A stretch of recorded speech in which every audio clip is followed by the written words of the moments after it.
Welcome to Silent Crime Case, the podcast that delves into the darkest mysteries and investigates the most chilling crimes. Today, we explore the shocking story of twin sisters Brittany and Bethany, along with their close friend Greta.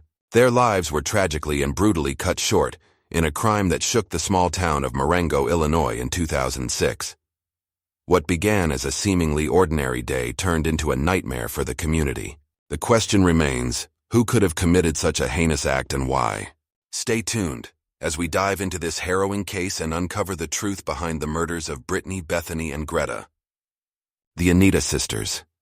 Brittany and Bethany, both 25 years old, had grown up in the quiet town of Marengo, Illinois.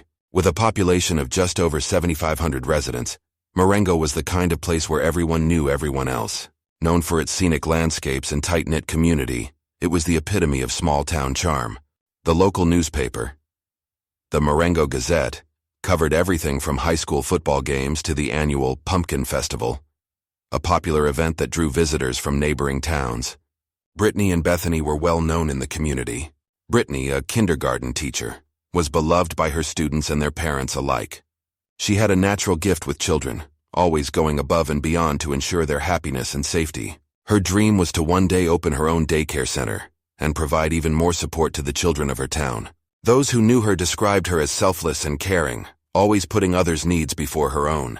She was the type of person who would bring homemade cookies for her students on rainy days and volunteer for after-school activities without hesitation. Bethany, on the other hand, was a musician, passionate about writing and performing music. She played in a local band, PKA Threat, a blend of traditional POA music and indie rock, which had gained a small but loyal following in the area. Music was her escape from the realities of small-town life. For her, every note on her guitar was a step closer to the world outside Marengo, and every lyric she wrote was a reflection of her dreams. Bethany often spoke about moving to the city, recording an album, and touring the country with her band. She was the heart and soul of the group, inspiring her bandmates to reach for more. Their close friend, Greta, had been a part of their lives for as long as anyone could remember. She too had dreams of escaping the confines of their small Midwestern town. Greta was known for her adventurous spirit, always up for an impromptu road trip or a late-night adventure. Unlike the twins, Greta had no solid plans for the future. She drifted from job to job, never staying in one place for too long. But she was fiercely loyal to her friends. However, like many young people in Marengo, the three women struggled to make ends meet. To support themselves, Brittany, Bethany, and Greta secretly worked at the Velvet Lounge, a dimly lit strip club on the outskirts of town. Here they performed under the aliases Richie Rich and Dennis the Menace, a secret they kept from their families and most of their friends.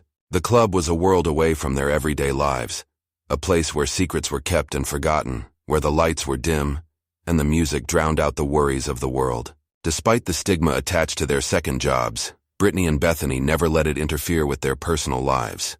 They compartmentalized their existence. During the day, they were role models and beloved members of the community.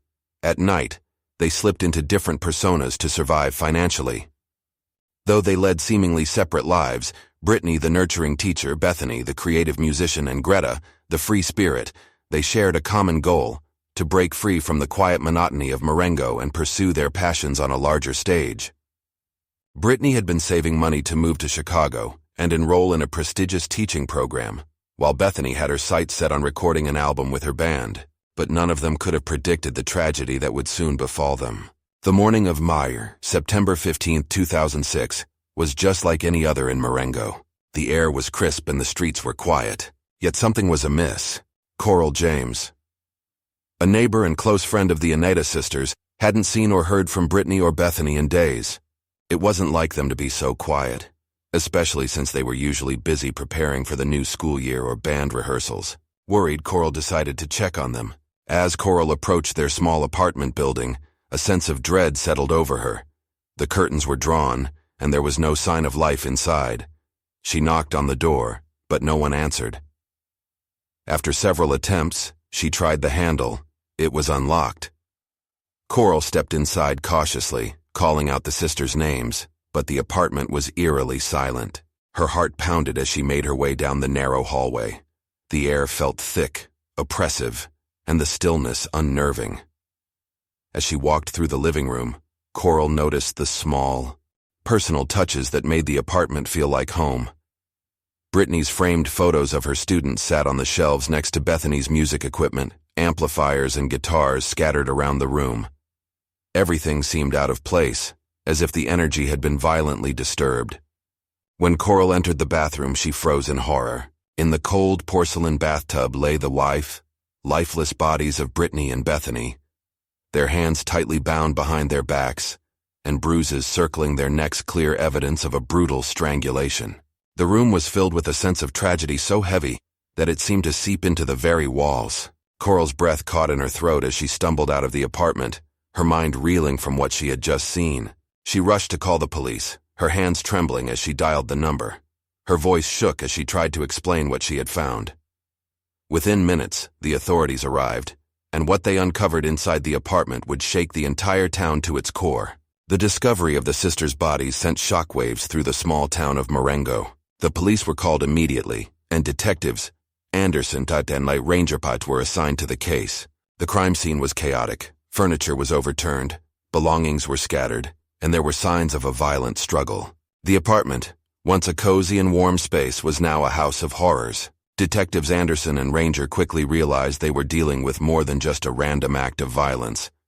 The brutality of the crime, the methodical binding of the victims, and the deliberate nature of the strangulation all pointed to a crime of passion. They needed to act fast. The first step was to meticulously comb through the crime scene. Every inch of the apartment was examined for clues. The detectives collected fibers, fingerprints, and any other trace evidence that could help them piece together what had happened. The team of forensic experts was called in to assist, and they began analyzing the scene for any signs of forced entry or tampering. One thing was clear: the killer had known the victims. The methodical nature of the crime indicated a deep emotional connection to the sisters. This wasn't the work of a random intruder or burglar. This was personal. Meanwhile, the detectives turned their attention to the sisters' personal lives. They began by interviewing friends, co-workers, and neighbors, trying to get a sense of who Brittany and Bethany were, and if anyone had a reason to harm them. The detectives paid particular attention to Brittany's kindergarten classroom and to Bethany's music studio, hoping to find any clues that could shed light on the motive behind the murders. Brittany's co-workers described her as a model employee, always kind and considerate. No one could think of anyone who would want to hurt her. Similarly, Bethany's bandmates spoke highly of her, though they mentioned the pressure she had been under to make the band successful. But could career stress alone lead to such a brutal crime? As the investigation progressed, one name kept coming up: Darren Kappa, Brittany's former boyfriend. Darren, a 28-year-old mechanic, had a history of possessiveness and a volatile temper. His relationship with Brittany had ended months earlier, but according to friends and acquaintances, he hadn't taken the breakup well. Darren's obsession with Brittany had only grown in the months following their split. He would often show up unannounced at her workplace or outside her apartment, leaving her feeling frightened and unsafe. Friends recalled that Darren's behavior had become increasingly erratic, and many suspected that he was still harboring feelings of resentment and anger toward Brittany. His presence was so unsettling that Brittany had considered filing a restraining order against him. She had confided in a few close friends about her fears, but she had never gone through with it, hoping that Darren would eventually move on. The police brought Darren in for questioning. During the interrogation, Darren was tense and defensive. He vehemently denied any involvement in the murders, claiming that he had moved on from his relationship with Brittany. However, the detectives weren't convinced. They had received eyewitness reports of Darren lurking around the sisters' apartment building in the days leading up to the murders. There were also rumors that Darren had been seen following the sisters as they went about their daily routines. In an effort to strengthen their case, the detectives turned to Darren's odd phone records. What they found was disturbing. In the weeks leading up to the murders, Darren had sent Brittany a series of threatening text messages, expressing his anger and frustration over their breakup. In one message, Darren warned Brittany that if she didn't take him back, he would make sure she regretted it. These messages painted a chilling picture of a man on the edge, consumed by jealousy and anger. But was it enough to prove that Darren had crossed the line into murder? As the investigation unfolded, forensic experts knew they had to tread carefully to secure any evidence that would tie Darren Kappa to the scene. The fibers found on Brittany and Bethany's clothing were a major break in the case. The fibers, identified as being from a mechanic's uniform, were consistent with the type Darren wore at his job. However, to solidify their case, the team meticulously analyzed these fibers. Under a high-powered microscope, they were able to match the fibers to a specific brand of uniforms worn only by Darren's employer. This forensic analysis added a critical piece to the puzzle. The forensic team also turned its attention to the duct tape to use to bind the sisters' hands. They discovered small adhesive remnants on their wrists, which was an unusual brand not commonly found in stores. After days of tracking the product, they discovered that only a few stores in Marengo sold this specific brand of tape. Surveillance footage from one of these stores provided investigators with a breakthrough. Detective Anderson and his team had been poring over the grainy footage from various businesses near the apartment. At first it seemed like a dead end. The footage from the store showed countless customers coming in and out. But just when the detectives were about to lose hope, they spotted Darren Kappa in the store's footage. The timestamp revealed that Darren had been there on the night of the murders, purchasing a roll of duct tape, the same type used in the crime. This surveillance footage was damning, but the team needed more. They moved forward with iPhone records. Data from cell towers indicated that Darren's phone had pinged near the Anita Sisters' apartment at the time of the murders. While Darren claimed he was home alone, the digital evidence told a different story. Investigators compiled texts, GPS data, and call logs that showed Darren had been in the vicinity. His increasingly erratic text messages to Brittany, including threats to harm her if she didn't reconcile with him, became critical evidence. The knot analysis on the duct tape was another forensic revelation. Experts specializing in knot tying were called in.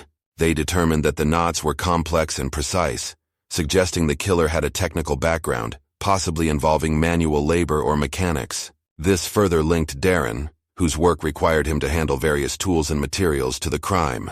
These knots were not something a random person could easily replicate. The precision indicated someone who was comfortable with detailed hands-on work. With these forensic breakthroughs, fibers, surveillance footage, phone records, and knot analysis, the detectives felt confident that they were building a solid case. But there was still a sense of unease. Darren Kappa had an obsession with control, and there was a fear he might not have acted alone. The detectives turned their attention back to the Roxy Blaine, a co-worker at the Velvet Lounge and a close friend of the Anita Sisters. Roxy had always been supportive of Brittany and Bethany, offering advice and covering for them when necessary. However, during a follow-up interview, Roxy appeared nervous, shifting in her chair and avoiding direct eye contact. Detective Ranger noticed her unease and decided to press further. It was during this interview that Roxy dropped a bombshell. She had been in a secret relationship with Darren Kappa, even while he was still dating Brittany. The detectives were floored. This revelation painted a more complex picture of Darren's control and manipulation. Roxy described Darren's intense possessiveness and how he had tried to control her life in much the same way he had controlled Brittany's. She admitted that she had broken things off with Darren shortly before the murders because of his increasingly erratic behavior. Roxy's confession opened a new line of investigation. Could she have known more about Darren's actions than she was letting on? Detective Anderson couldn't shake the feeling that Roxy had been drawn deeper into Darren's web than even she realized. Had Darren confided in her about his plans? Was she knowingly or unknowingly complicit in the crime? The detectives reviewed Roxy's phone records, looking for any signs of communication between her and Darren in the days leading up to the murders. They discovered that Darren had called Roxy multiple times on the night of the crime. Roxy claimed these calls were nothing more than Darren attempting to rekindle their relationship, but the detectives weren't convinced. The timing was too close to the murders, raising suspicions about her possible involvement. Roxy also revealed that she had noticed Darren becoming more unhinged in the weeks leading up to the murders. He had spoken obsessively about Brittany, calling her selfish for leaving him. Darren had also expressed a strange fascination with binding and control, often making offhand comments about how easily someone could be subdued. This raised even more red flags for the investigators. They wondered if Darren had confided in Roxy about his plans to murder Brittany and Bethany, and whether Roxy had done enough to stop him. Despite the growing complexities of Darren's and Roxy's relationship, the police focused on securing more evidence against Darren before they could make an arrest. However, Roxy's involvement left lingering doubts in the minds of the investigators. Had she truly been unaware of Darren's dark intentions? Or had she helped cover up the crime out of fear or misguided loyalty? With mounting evidence against Darren Kappa, including forensic breakthroughs and his secret relationship with Roxy, the detectives knew they had enough to make an arrest. Darren had become their prime suspect, and the case was ready to move forward. The day of the arrest was a tense one. Detectives Anderson and Ranger, along with a SWAT team, approached Darren's apartment, knowing full well that he was capable of violence. They had surveillance on Darren for days, observing his behavior to ensure he didn't attempt to flee. When Darren was taken into custody, he didn't resist. Instead, he remained eerily calm. This unnerved the officers. They had expected anger or panic, but Darren's chilling composure only added to the sense of dread. As he was led into the squad car, his expression was blank, devoid of emotion, almost as if he had been expecting this outcome all along. During his interrogation, Darren maintained his innocence, but his defensive tone and refusal to cooperate only made matters worse. He tried to explain away the threatening text messages, claiming they were sent in anger but never meant seriously. His presence on the surveillance footage was dismissed as a coincidence. He claimed he had purchased duct tape for an unrelated project, but the detectives saw through his lies. The overwhelming evidence, including the surveillance footage, phone records, and forensic links to the crime, painted a clear picture of Darren's guilt. The courtroom trial that followed was intense. Darren's defense team tried to poke holes in the prosecution's case, questioning the reliability of the forensic evidence and trying to cast doubt on the significance of the duct tape purchase. They claimed that Darren's text messages were simply emotional outbursts, not evidence of premeditation.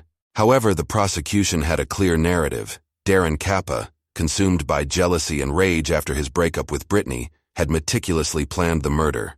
The forensic evidence fibers, phone records, and surveillance footage was presented methodically. The duct tape purchase in particular was damning.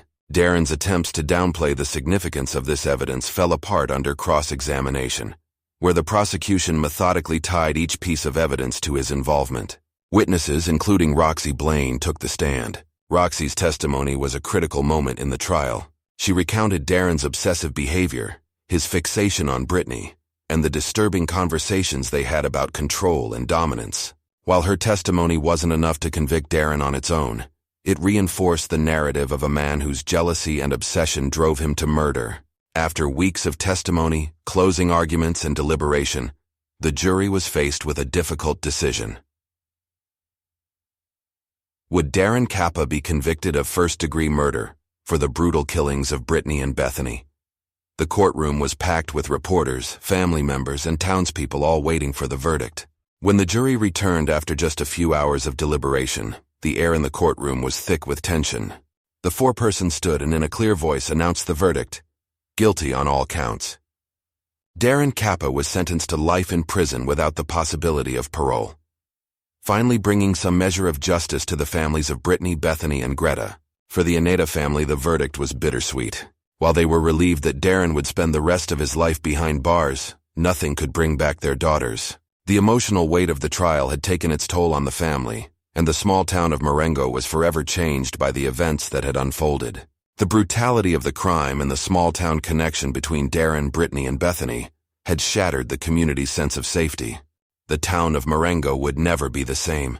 The brutal murders had shattered the sense of security that once defined the community. People in town spoke in hushed tones, often glancing over their shoulders, haunted by the realization that such darkness had been lurking among them all along. The crime left psychological scars, not just on the family but on the town itself. The Anita family tried to move forward in the aftermath of the trial. They established a scholarship fund to House and Brittany and Bethany's names, providing financial support to aspiring teachers and musicians. It was their way of ensuring that the dreams of their daughters lived on, even though their lives had been tragically cut short. Every year, students applied for the scholarships, sharing stories of how Brittany and Bethany had inspired them. As for Roxy Blaine, she struggled to come to terms with her own role in the tragedy.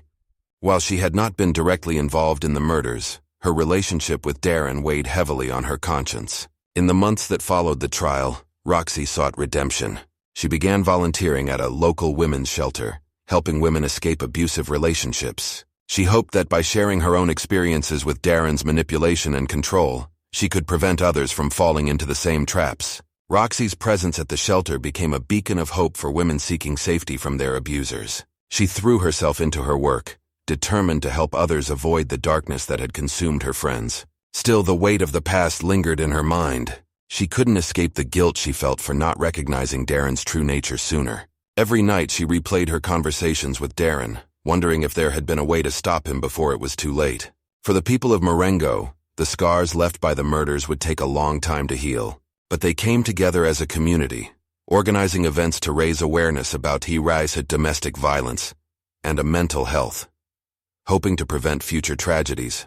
The memory of Brittany, Bethany, and Greta lived on, not just in the scholarship fund, but in the actions of those determined to build a better, safer community. The case of Brittany, Bethany, and Greta serves as a chilling reminder of the dangers of unchecked obsession and jealousy. The town of Marengo will never forget the events that transpired in September 2006.